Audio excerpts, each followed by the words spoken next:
अली ज़फ़र की लॉयर हमें ज्वाइन कर चुकी है, उनको वेलकम करेंगे। अमरीन साहिबा, बहुत शुक्रिया प्रोग्राम के लिए वक्त निकालने के लिए। सबसे पहले तो बहुत बहुत मुबारक हो, ये केस आप जीती हैं और जो आपके क्लाइंट थे यकीनी तौर पे वो बहुत ज़्यादा खुश भी नज़र आए हैं। काफ़ी सारी पेशियाँ हमने देखी हैं, 8 साल का वक्त गुजरा, उसके बाद जाके ये फैसला सुनाया गया। सबसे पहले तो मुझे ये बताइएगा कि इसमें इतना वक्त क्यों दरकार था? देखिए, हमारी तरफ से डिले नहीं था, मैं ये बात बिल्कुल क्लियर करूं। और ये चीज़ अगर आप पिछले 8 साल में टीवी पे भी देखें और न्यूज़ पे भी देखें कि हम लोग एप्लीकेशंस दे रहे हैं और हम कह रहे हैं कि बार बार एडजर्नमेंट कर रहे हैं, जानबूझ के वापस आ जाती थी कनाडा से और ख़ुद वहाँ पे अपने कॉन्सर्ट्स वगैरह कर रही होती थी, मगर अदालत में पेशी जो है वो अवॉइड कर। सो उसके ऊपर हमने भी एप्लीकेशन दी थी और हम ऑर्डर्स भी लिए थे कि शी हैज़ टू कम। बहुत आसान होता है एलिगेशन लगाना, बहुत आसान होता है कोई भी अपनी पर्सनल विंडिक्टिवनेस की वजह से किसी को बर्बाद करना, और एग्जैक्टली यही केस है। ये क्लासिक केस है जहाँ पे एक लड़का खड़ा हुआ, जब उसके ऊपर हरासमेंट जैसा इतना घिनौना इल्ज़ाम लगाया गया और उसने अपने लिए खड़ा हुआ और उसने कहा कि नहीं, मेरे ऊपर ये झूठा इल्ज़ाम है और ये चीज़ मैं साबित करूँगा before the court of law. So यही चीज़ हुई। हम लोगों ने पहले साल में 13 आई विटनेसेस जो हैं वो हमने बुलाए, हमने उनकी जिरा की, उन्होंने आके उसको क्रॉस एग्जामिनेशन जो है वो की। हमारी तरफ से बंडल्स ऑफ एविडेंस थी जहाँ पे नज़र आया कि जी तीफा इन ट्रबल जो एलिगेशन से बहुत पहले से ही शुरू हो गई थी, रिकॉर्डिंग वगैरह, उसे रिलीज़ होने से पहले उसको रोकने के लिए कहा गया। उसके बाद फेक अकाउंट्स बनाए गए, थ्रेड्स दी गई।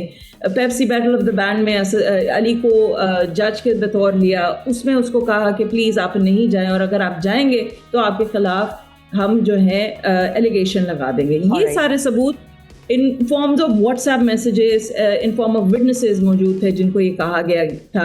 और ये सारे जब अदालत आए, बिल्कुल डरे बगैर अदालत आके इन्होंने अपनी स्टेटमेंट्स जब जमा कराएं, जब व्हाट्सएप मैसेजेस देखे गए तो फिर आई थिंक अदालत ने भी देखा और अल्हम्दुलिल्लाह आई एम वेरी हैप्पी। चलो 8 साल लग गए, बहुत फ्रस्ट्रेटिंग था, बहुत फ्रस्ट्रेटिंग था, मगर जस्टिस हो गया और अल्हम्दुलिल्लाह इट्स अ बिग केस।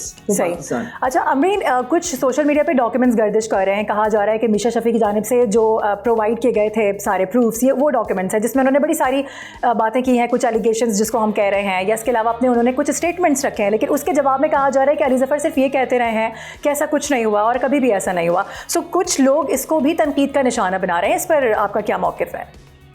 ये बिल्कुल गलत है और ये पता है, ये अब हो रही है फेस सेविंग इसको कहते हैं। जब आप हार जाते हैं, और इन्होंने 7 साल लगाए हैं, 7 साल में इन्होंने यानी कि हर साल एक विटनेस इनका कोई तकरीबन इस तरीके से समझ लीजिए, और इनके विटनेसेस कुछ भी नहीं कह सके। Ali on the other hand, Ali ने witness, like I said, eyewitnesses हम लोगों ने पेश किए हैं। इसके अलावा मीशा शफी के अपने व्हाट्सएप मैसेजेस कि जैसे ही वो एलिगेशन का बताती हैं, वो साथ ही अली को व्हाट्सएप करती हैं with in few half an hour और कहती हैं I had a fun time और I had a great time jamming। उसका एक व्हाट्सएप मैसेज है, वो गया अदालत में। उसके बाद फिर वो वहीं पे नहीं रुकती, वो फिर अगले दिन वो ट्विटर पे अली को थैंक यू करती हैं, अपनी तस्वीर डालती हैं। सो ये चीज़ें, और ये चीज़ फिर जाती है, कंटिन्यू होती है, जहाँ पे मीशा बार बार अली से बात करने की कोशिश कर रही हैं और उनको कह रही हैं, अपने हस्बैंड को भी कहती हैं कि इसके साथ काम करें।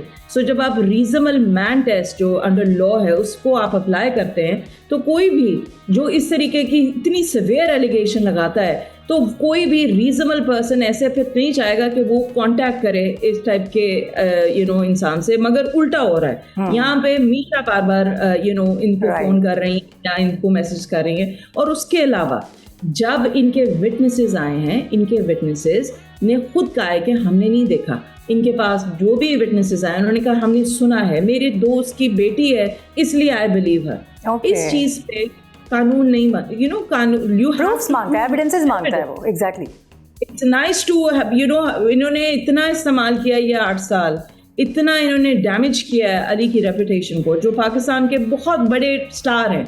इन्होंने ना सिर्फ पाकिस्तान में मगर पाकिस्तान से बाहर भी पाकिस्तान का नाम रोशन किया, मगर जिस तरीके से उसको अटैक किया गया और 8 साल वो चुप रहे हैं। उन्होंने कहा कि नहीं, मैं अदालत के थ्रू इसको डिसाइड करूँगा, जो अदालत कहेगी मैं उसको मानूंगा।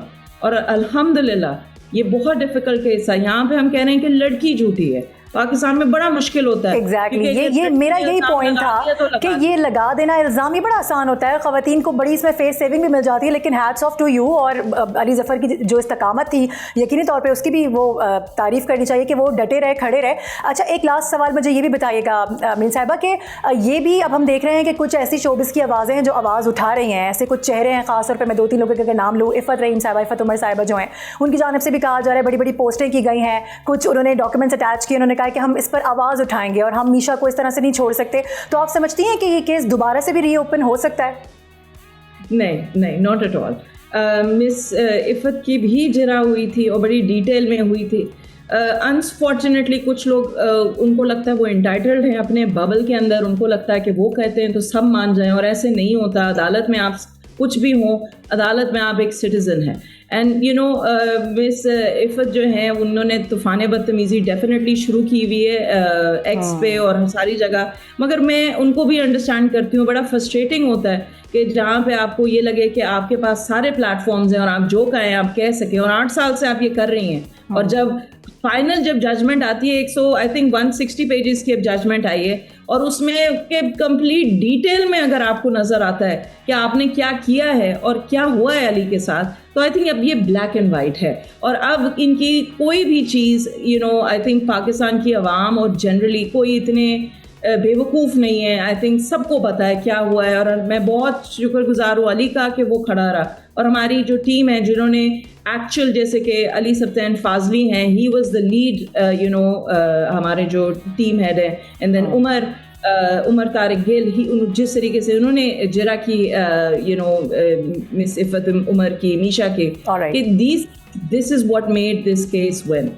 ठीक है, यानी इट्स अ टीम वर्क 100%। और आप लोगों ने जिस तरह से मेहनत की, और ख़ास तौर पर ज़फ़र साहब की अगर हम बात करें तो वो जिस तरह से डटे रहे, खड़े रहे, और उनको यकीन था कि जीत उन्हीं की होगी क्योंकि वो सच पर थे, हक पर थे। अमीन साहिबा बहुत शुक्रिया। नाज़रीन, अब जाते जाते बड़ा इंपॉर्टेंट टॉपिक डिस्कस कर लेते हैं जो हर घर में इस वक्त पनप रहा है। कभी एक वक्त था कि जब नज़ला, ज़ुकाम, बुखार या गले की खराश साल में चंद ही बार सुनने को मिला करती थी। बीमारी आती भी थी तो चंद दिनों की मेहमान होती थी और ज़िंदगी अपनी रवानी पर लौट आती थी। मगर अब बदलते मौसम, मौसमियाती तब्दीलियाँ, आलूदा फ़िज़ा और गर्दो गुबार ने इन बीमारियों को आर्जी नहीं बल्कि मामूल बना दिया है। और अगर बात हो जाए कराची की तो सूरत हाल कुछ यूँ है कि पहले शहर में वायरसेस हुआ करते थे, अब यूँ लगता है जैसे वायरस के अंदर कराची बस गया हो। आए रोज़ हर दूसरे घर में गले की सोजिश, बुखार, आँखों और कानों के मसाइल आम हो चुके हैं। हर चेहरा जैसे किसी न किसी तकलीफ़ की कहानी सुना रहा हो। माहिरीन के मुताबिक इसकी बड़ी वजूहात में शहर भर में जारी खुदाइयाँ, उड़ती हुई मट्टी, डस्ट और टूटा फूटा इंफ्रास्ट्रक्चर शामिल हैं। ख़ास तौर पर मोटरसाइकिल सवार, मासूम बच्चे और 50 साल से ज़ायद उम्र के अफराद इन बीमारियों की जद में ज़्यादा आ रहे हैं। नतीजा ये है कि बच्चों के स्कूल से नागे बढ़ते जा रहे हैं और बुज़ुर्गों के अस्पताल के चक्कर। शहर तो तरक्की के नाम पर जगह जगह से उधेड़ चुका है और फ़िलहाल इसके संवरने की कोई वाज़ेह उम्मीद भी नज़र नहीं आती है। ऐसे में एक हकीकत बिल्कुल वाज़ेह है, अब अपनी हिफाजत हमारी अपनी ज़िम्मेदारी बन चुकी है। अपना और अपने प्यारों का ख्याल रखें, एहतियाती तदाबीर इख्तियार करें, क्योंकि सेहतमंद फ़र्द ही एक सेहतमंद माशरे की बुनियाद हुआ करता है। हुकूमत को बाद में देखेगा, फ़िलहाल ख़ुद को संभालिए ताकि कल एक मजबूत, सेहतमंद और माशरा परवान चढ़ सके।